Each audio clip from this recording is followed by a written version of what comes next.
They dragged her through the dust as the soldiers watched in silence.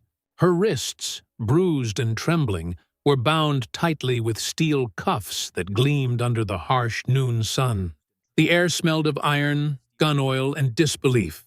Every step she took echoed against the stone courtyard, a sound that didn't belong to a criminal, but to someone who had already survived too much. Yet no one dared to intervene, not yet.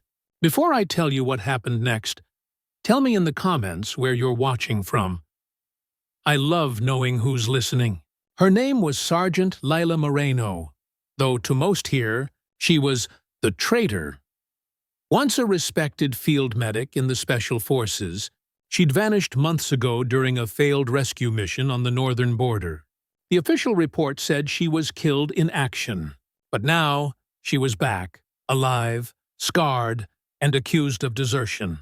The officer in charge, Colonel Harris, stood with a cold expression, his boots planted like roots in concrete. "You abandoned your unit. You led them into an ambush," he barked. Lila's voice cracked as she tried to explain that she'd been captured, tortured, that she escaped only after saving 2 civilians. But no one listened. The soldier's eyes held judgment, not compassion. She stared at the rows of men she once called brothers. None met her gaze. Her heart pounded, not from fear, but from injustice. The scar on her left shoulder burned beneath the fabric. The mark she earned not from shame, but from saving lives when others had turned away. They shoved her to her knees. Dust rose in a soft cloud, clinging to her tears. "You'll wait for the general," Harris said. "He'll decide what to do with you." Hours passed in suffocating silence. Every tick of the clock reminded her of the nights she'd prayed to return home.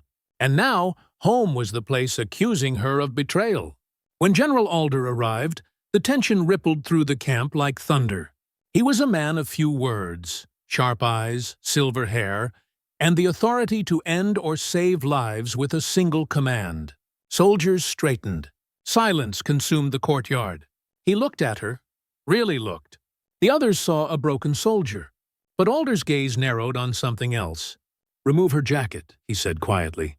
The colonel hesitated but obeyed. Gasps broke out among the ranks. On Lila's shoulder, burned into her flesh, was the insignia of a classified medical division, one that operated behind enemy lines, known only to a few. The scar wasn't a wound.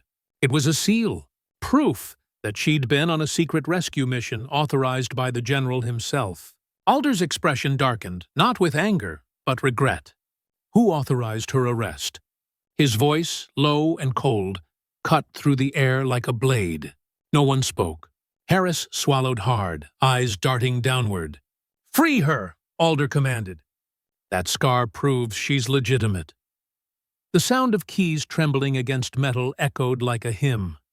The cuffs fell away, clattering against the stones. Lila didn't move. She simply stared at the ground, as if afraid the moment might vanish. The crowd was still.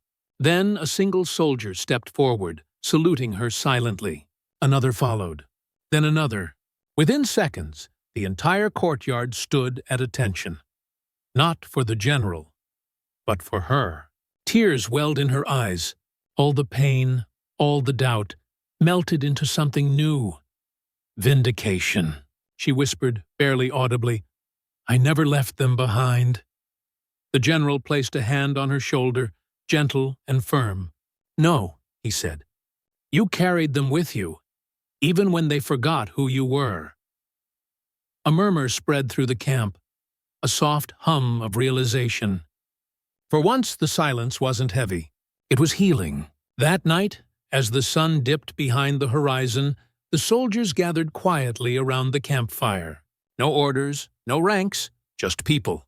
And Lila sat among them, her scar visible in the flickering light, not as a mark of pain, but of proof. Because sometimes the truth doesn't need to be shouted. It only needs to be seen. Because kindness doesn't vanish. It waits, and it finds its way back. And as the flames danced, she looked up at the stars, the same ones she'd stared at from her cell. And finally, she breathed. The night didn't judge her.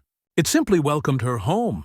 If you felt something in this story, take a moment to comment "respect" below. And if you believe truth always finds its way back, subscribe, because more stories like this are waiting to be told.